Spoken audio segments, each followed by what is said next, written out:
Today, here we'll talk about actions and inactions of those who shape our political and national landscape and how these impact us positively or otherwise. I'm Ibrahim Shita. Today on the show, Nigerians kick against new electricity tariff, describe it as wicked. And later in the show, Governor Fubara tells Wike it's fire for fire. In the course of the program, we'll take your questions, but first, subscribe to our YouTube channel and drop your questions in the comment section. It's important to mention that we can only read comments with human names and the ones based on the subject matter.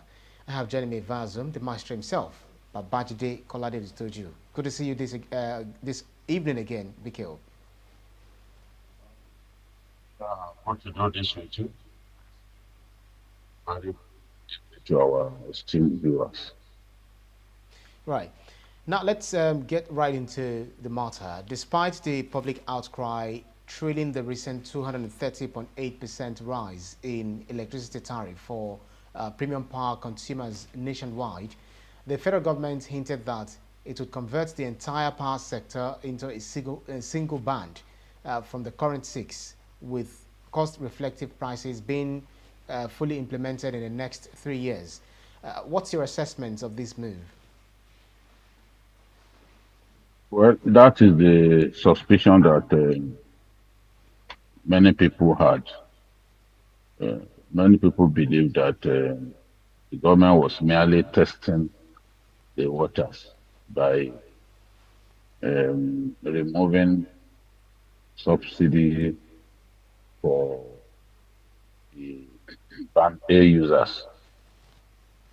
As it is now, and given what we had the Minister of Power say again and again, he's been complaining fiercely that the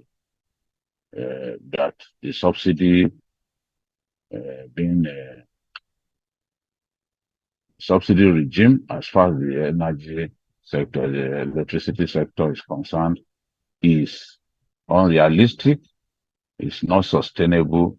That has been the biggest achievement of the current power minister, always talking about the need to remove subsidy. He rarely talks about the inefficiencies in that sector.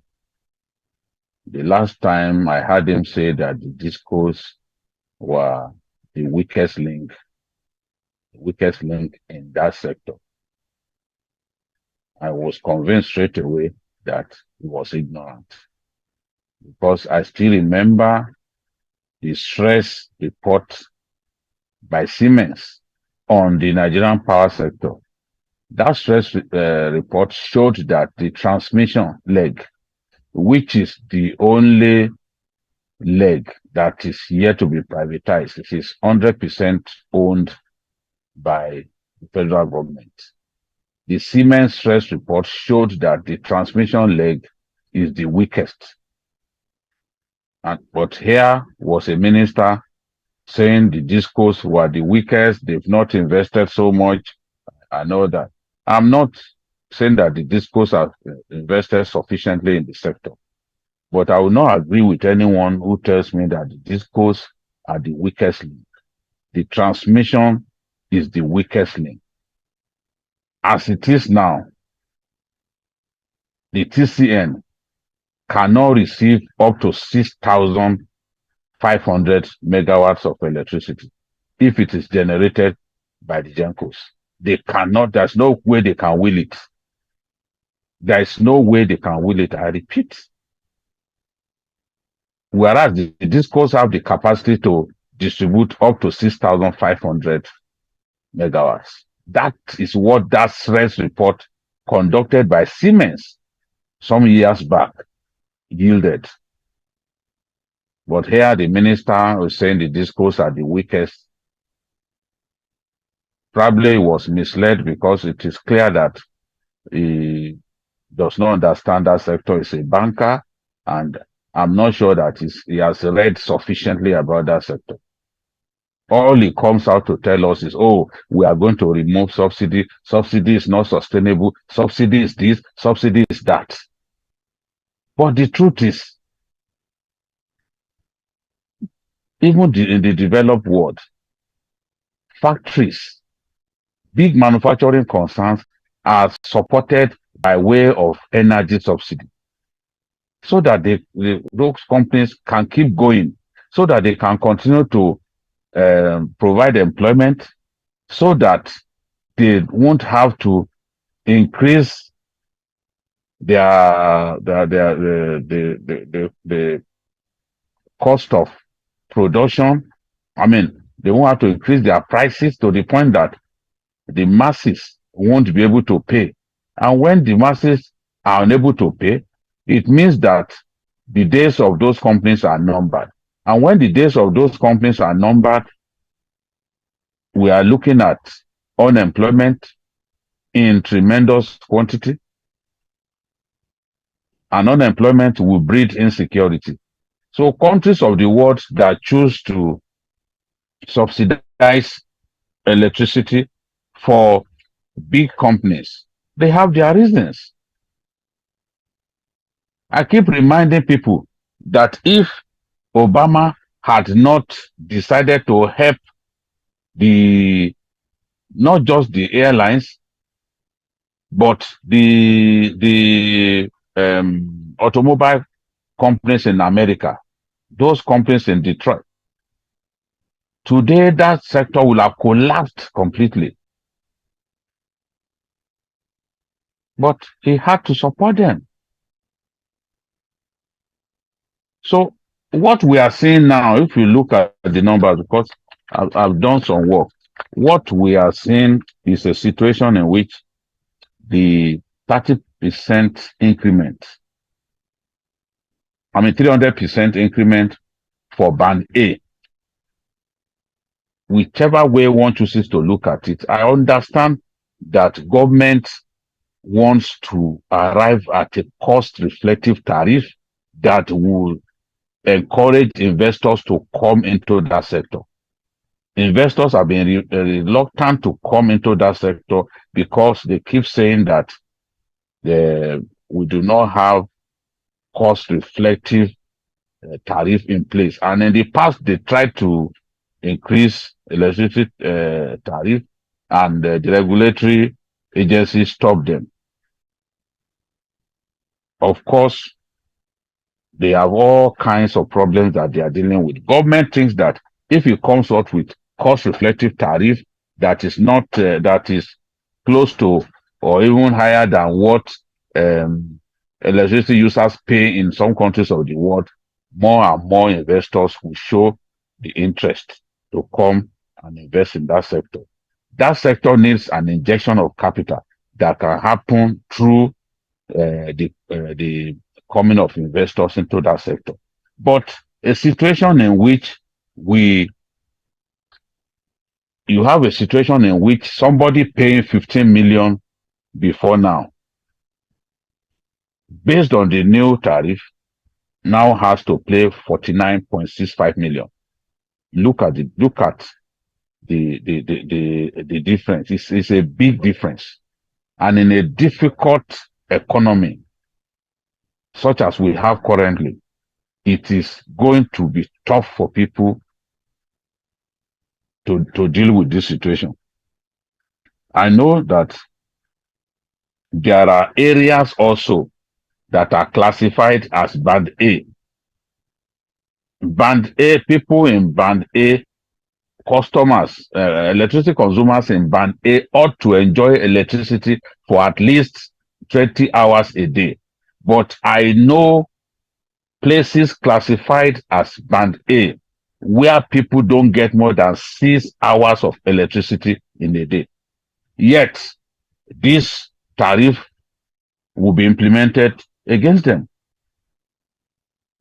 So moving from 66 naira per kilowatt hour to 225 naira per kilowatt hour is high. That is the point that Nigerians are making. And Nigerians are also saying that the timing is wrong because it's come at a time when people are struggling to live with the removal of fuel subsidy that has triggered inflation beyond levels that Nigerians had been accustomed to.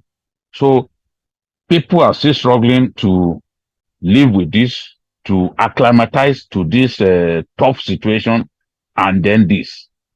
At the time when the Senate overruled an increase in electricity tariff some months ago, the argument also was that the timing was wrong.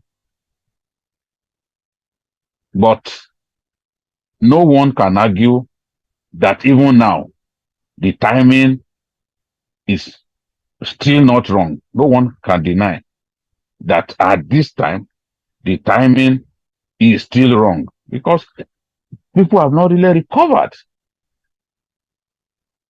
And nations of the world introduce subsidy of different types. We cannot say that, oh, we are going to banish subsidy in our country. Because a good number of Nigerians are, according to the Bureau of Statistics, multidimensionally poor. More than half of our people are multidimensionally poor.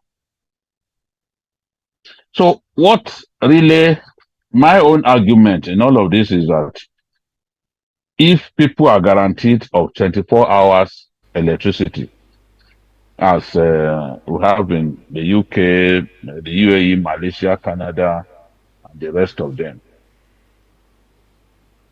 of course, they will be happy to pay. Yeah. But a situation in which 24 hours electricity supply is not guaranteed, then you do not expect that people will be excited, people will be happy that you have come up with this That's right. new tariff. And the average in the US, the average electricity rate is 15.73 cents per kilowatt hour. That translates to 201.5 naira. So why should electricity be cheaper in the US than Nigeria? Because we are approaching that level now. That's The right. state of Hawaii has the highest average electricity rate of 41.6 cents per kilowatt hour. North Dakota has the lowest. That's a small US state. North Dakota has the lowest, which is 10.23 cents per kilowatt hour. That translates to 126 naira in our Yeah. currency. Again, the people of North Dakota will pay for cheaper electricity than our people. Based on what we have now, Yeah. 24 hours electricity will amount to 5,400 naira per day. That's a total, and that amounts to 162,000 naira per month. This is huge, whichever way you want to look at it. And in a whole year, that comes to 1.971 million. And That is why people are complaining.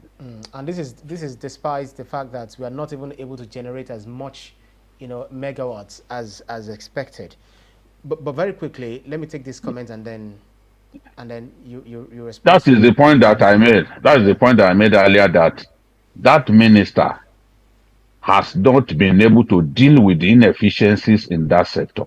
That's right. All he's been talking about is, oh, there's subsidy, subsidy has to go, so this that has to go, that one has to go, and all that. That's what we hear him say.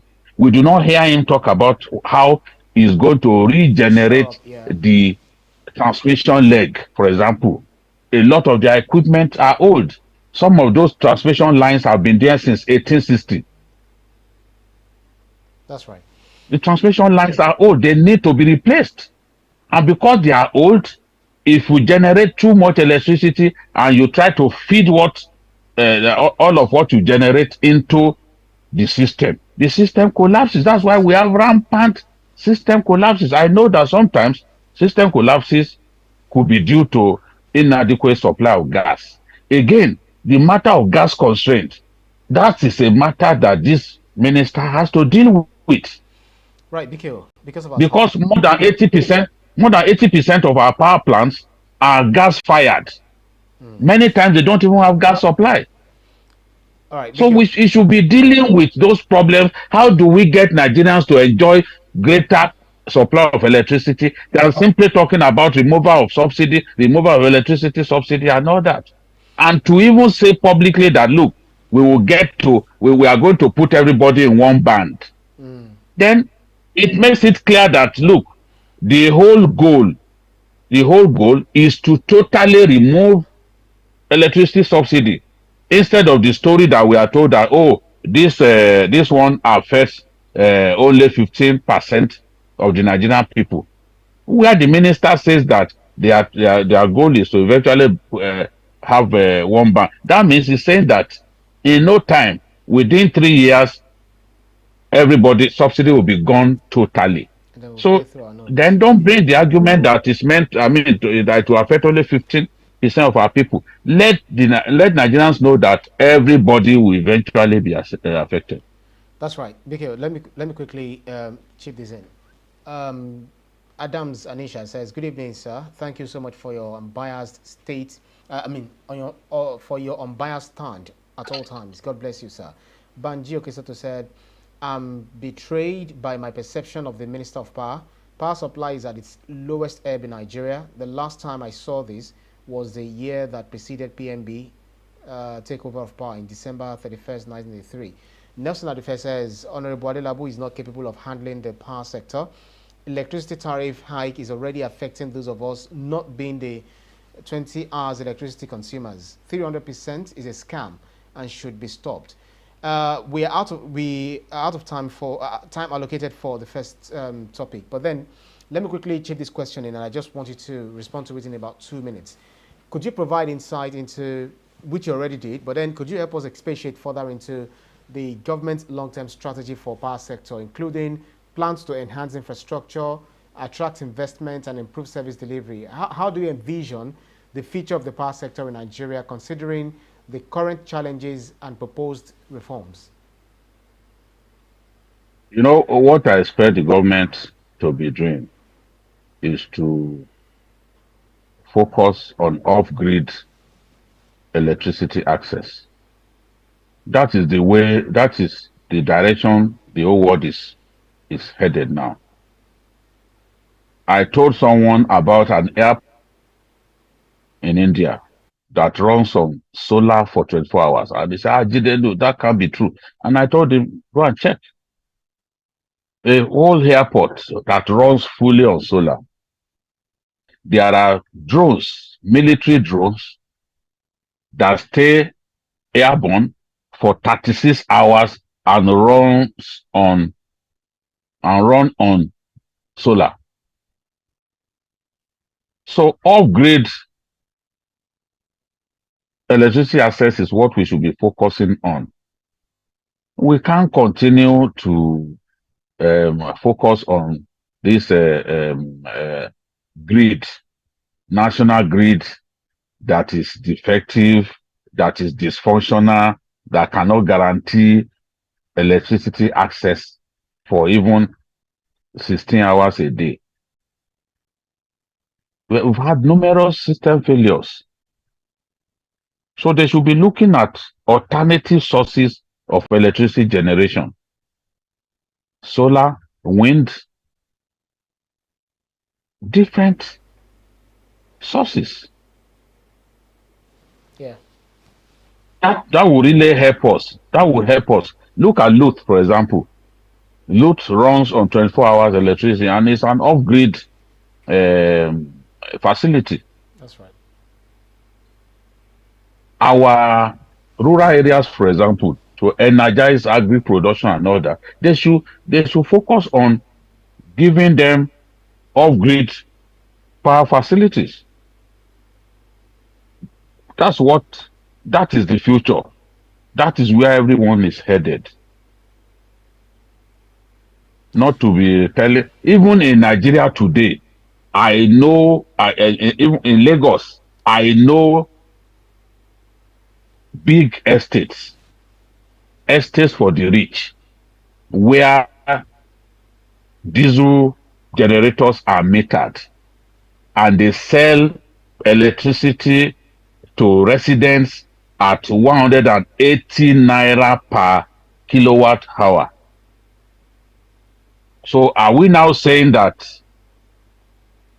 electricity generated via the national grid is more expensive than diesel? So there are questions to ask. I know that ab initio there had been issues with that electricity sector.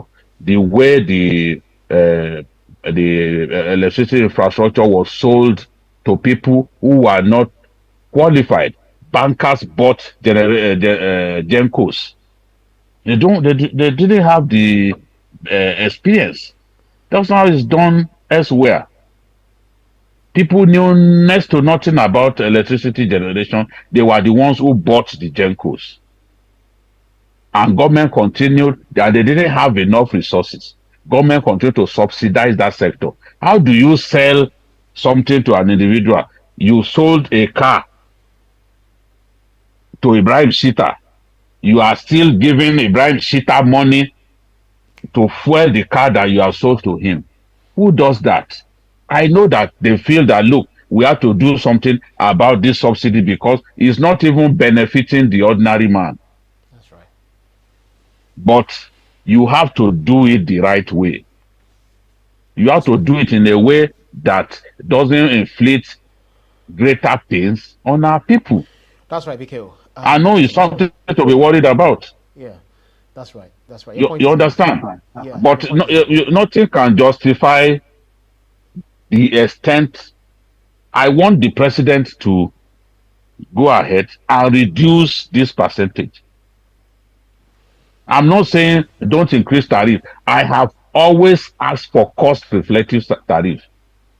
I've talked about that in the past. But I also think that subsidy for the power sector has to stay. Not that you remove it completely. That's right, BKO. We're out of time. Let's change tack by talking about the other issue for today's program. The rift between Wike and Governor Fubara has recently sprung up, following both parties' media outbursts, with Mr. Wike accusing Governor Fubara of being deceptive, but Mr. Fubara has warned that it will surprise those who consider him weak. What's your reading of, this recent saber rattling between a godfather and son? I think it arose out of Wike's constant interviews. He will pay for airtime on TV stations, and he will be talking so much about rivers, and he will be taking on the governor.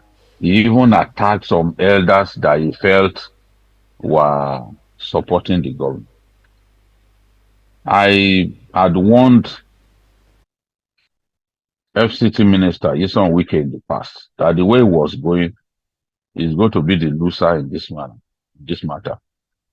But he's such a stubborn person. He doesn't want to listen.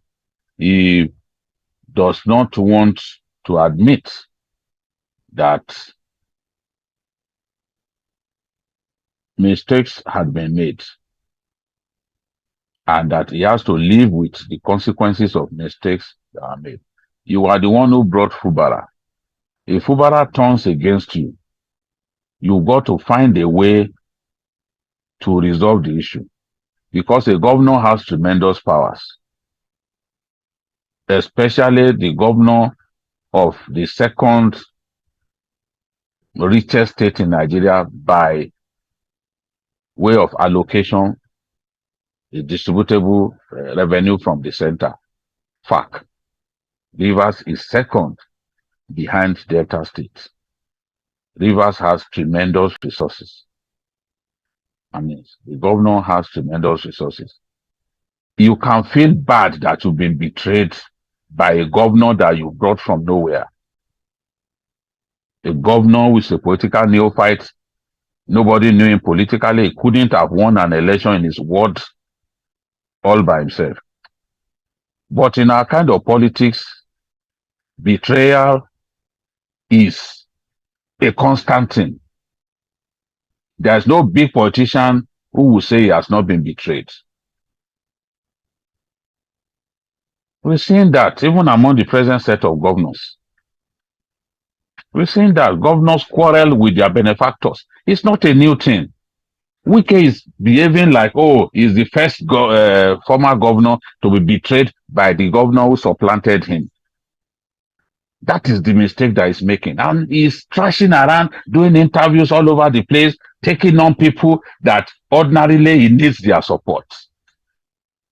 That is the way to self-destruct. Taking on elderly people like Odile, it's absolutely unnecessary. You cannot be fighting everybody just because of Fubara. That way, you are getting more and more sympathy for Fubara. You can't fight everybody. You've got to manage the man carefully. As for Fubara saying that he's implementing everything out of respect for the president, that is trash. He's not implementing everything. He cherry-picked portions of that agreement that he wants to implement. For example, he was asked to represent his budget. Has he done that? He has refused to do that. He's shown so much disrespect to the House because he doesn't like the people who are there.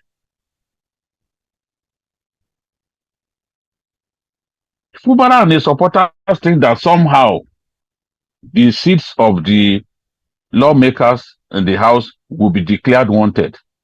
Will be declared vacant. That is something that I think will happen.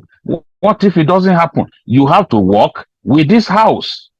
Again, Fubara is showing political immaturity.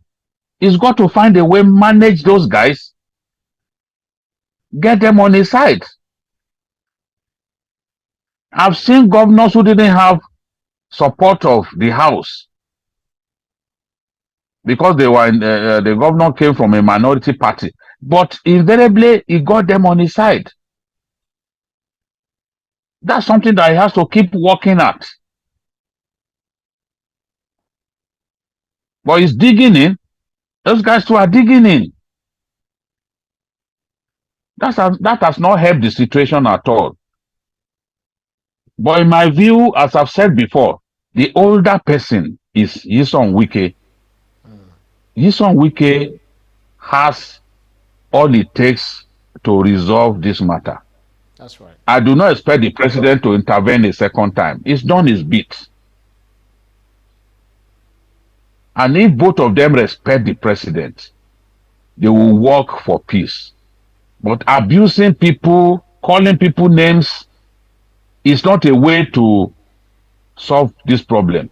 It will continue to widen the crisis because the more you abuse them, the more they get closer to the governor. And ultimately, you will be isolated.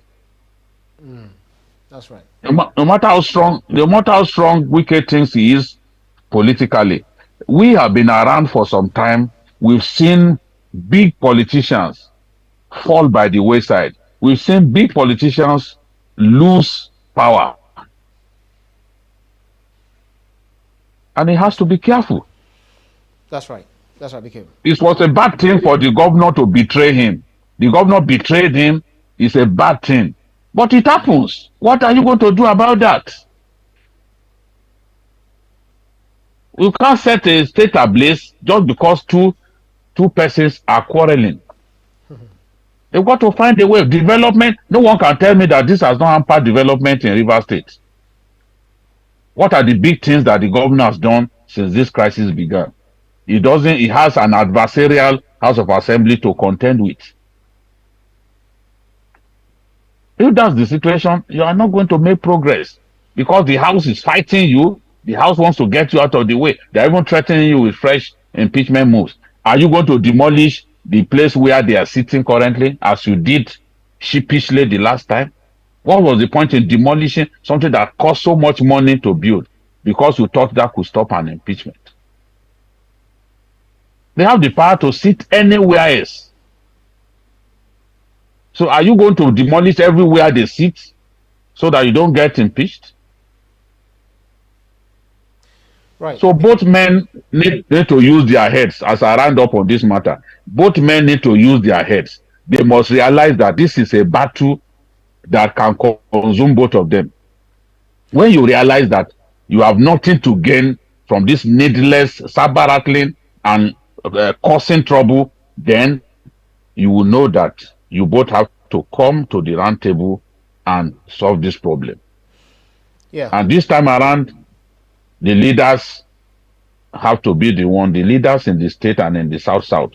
People like Baba Clark, they should not be seen to support one side. Baba Clark is an old man. He's in his 90s. Let him call a meeting and try to resolve these issues. He should not be seen to be siding the governor, for example. That is not the solution. Elders play the role of elders. They stand in the middle. Bring the two men together. Tell them that if they genuinely love their state, they will put an end to their differences. They will hug one another and solve this problem.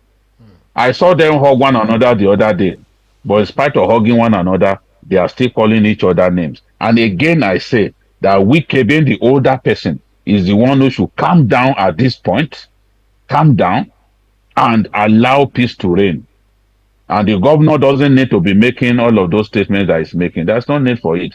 And every day you are receiving people in solidarity. And once they come, you use the opportunity to talk to the person that you are contending against. There's no need for that. We want peace. That's right. Rivers is too important to Nigeria. That's right. If there's a conflagration in rivers, it affects all of us. So we don't want that. We want peace. And the two men must use their heads and stop this needless fight. That's right. Definitely, you've said it all. Honestly, from the top to bottom, everything that needed to be said, you've just made that point. Marvin Odita says, Godfatherism in politics should be stopped. Cletus Oluchukwu from Ogun State says, Nyesom Wike should focus on making things work in Abuja and leave Fubara alone. Fubara is not the first political godson that turned against their godfather. Well done, Saz. Sato says, Wike is just being human. Nevertheless, he should manage his emotions in life. You lose some and you win some. Nelson Adufe says, Governor Fubara should concentrate on the state job, should stop listening to distractions like he's doing, making threats of fighting back. All this dragging with Wike will render him useless. And then you said something, BKO, very quickly, just a way of wrapping. If Fubara happens to be an uncreative governor, maybe he has no clue on how governance should work. At the end of the tenure, it's very easy for someone like that to say, because it was being distracted by Nyesom Wike, that is why he's not been able to deliver good governance, to the people of Rivers State. Do you not think that's a possibility? Very quickly, in a minute's time. But people will know that he caused it. The first thing he did was to try to remove the local government chairman and put in place a caretaker. But these were the people who worked for your victory. I want to believe that his moving against Wike was too quick. He should have been patient. Get everything working in your favor before moving. Because as a politician, you don't have people behind you. Somebody helped you to get there. And what Wike said was, do not bring down the ladder that took you to victory. Those local government chairmen, he was bent on removing them because he felt that by replacing them with caretakers, then it will have destroyed the structures of the party that Wike used to become the strong politician that he is. So once they sensed that that was what he was trying to do, it became a bitter fight between both men. So we shouldn't have made that move at that time because it was too early. If you want to fight a man, why not wait? I saw governors who waited until the end of the first term. Ochendo Global, Theodore Oji, moved against Oji Uzokalu and his mom as he was rounding up his first term. By the end, throughout the second term, he had destroyed them. They couldn't raise their hands against him. They couldn't do anything against him. In fact, when Orji Okalu tried to come back to the PDP, Ochendo used his powers as a governor to make sure that he was not registered at his ward. That's right. So he didn't move that early. He waited. He waited. Well, this person under 6 months is moved against his boss. I mean, it's too early. It's too early. It shows the height of ingratitude. We may see him as somebody who really talks, who frowns his face and all that. But you don't treat a man like that. And to all of those saying, oh, leave him, let him walk, leave him, let him walk. There's no Nigerian who is betrayed who will be happy to be betrayed. It's a terrible thing to watch someone betray you. But we are saying that even at that, Wike has to calm down, keep his emotions in check, stop all these attacks on political figures. Instead of talking about his achievements during those media chats, he uses those media chats as an opportunity to abuse people. He's expanding the conflict without knowing it. I used to think that as a politician that Wike was very smart, but he does not realize what he's doing to himself. You are expanding the conflict. You are taking away a lot of your own sympathizers by constantly attacking people in the way that you are doing. That's right. You are getting more and more people to the side of Fubara. That's what he's doing without knowing it. That's right. That's right. Your point is made. Nelson Adufe says, BKO and Ibrahim, you are doing a good job. I appeal that this program is extended to 1 full hour than this limited time. This program is educative or educating and all-inclusive. Thanks. We'll consider your appeal. I mean, your pleading. We'll consider it. Adufe will consider it because normally the power topic ought to have been 1 whole hour. That's right. Based on the preparation that I made, a lot of the things that I planned to say I couldn't say because the time was just not enough. So, right. But that's the way it is. Today, I plan to do 3 topics, but we have to cut it to 2.